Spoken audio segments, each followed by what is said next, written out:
I never thought my life would take such a brutal turn. One moment, I was living a peaceful, ordinary life with the woman I thought was the love of my life.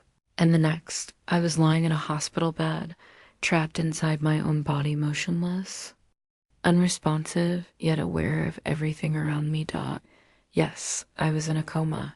Doctors said my chances of waking up were slim. My family visited, my friends came to see me, and the woman who was supposed to be my wife, my partner, my best friend sat by my side. At least that's what I thought. But then it happened. One night, when the hospital was quiet and the machines were beeping softly, I heard her. My wife leaned close to me, her voice low, and whispered words that sliced through me like a knife. Never loved him anyway. She thought I couldn't hear. She thought I was gone, just a body breathing through machines. But I heard every single word, and in that moment, I felt my entire world collapse. I couldn't move. I couldn't open my eyes. I couldn't speak, but inside I was screaming. My heart raced faster than the monitors could catch. I replayed her whisper again and again in my mind, trying to make sense of it. How long had she felt this way? Was our marriage a lie? Were all those moments of love, care, and laughter nothing more than an act? For days I lay there, forced to relive that whisper, trapped in silence, drowning in the pain of betrayal.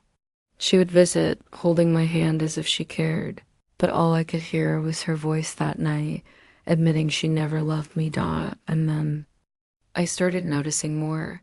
I couldn't see, but I could hear everything. She would answer phone calls, thinking I was unconscious. She would tell her friends things like, "I can't believe I'm stuck here. He might never wake up. What a waste." My wife, the woman I trusted with my entire heart, was already living as though I was dead. But life has a strange way of balancing the scales. After weeks of silence, something inside me began to fight. Maybe it was the rage. Maybe it was the betrayal.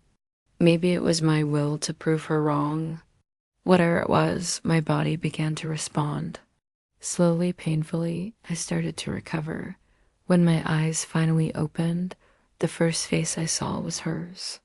She put on an act, tears streaming, holding my hand, whispering, "I'm so glad you're back." But I knew the truth. I didn't say anything at first. I pretended not to remember, not to hear. I wanted to see just how far she'd go.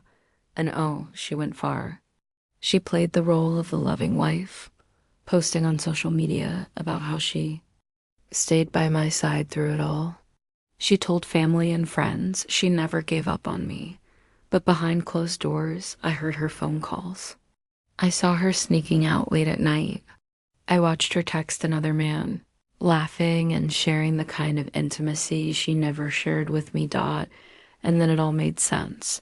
Her whisper wasn't just a slip of the tongue. She truly never loved me. She was waiting for me to die so she could move on freely with the man she'd been hiding. But karma doesn't let people walk free forever. Few months after I regained my strength, I quietly started gathering proof. Messages, calls, receipts, everything. She thought I was too weak, too broken to notice.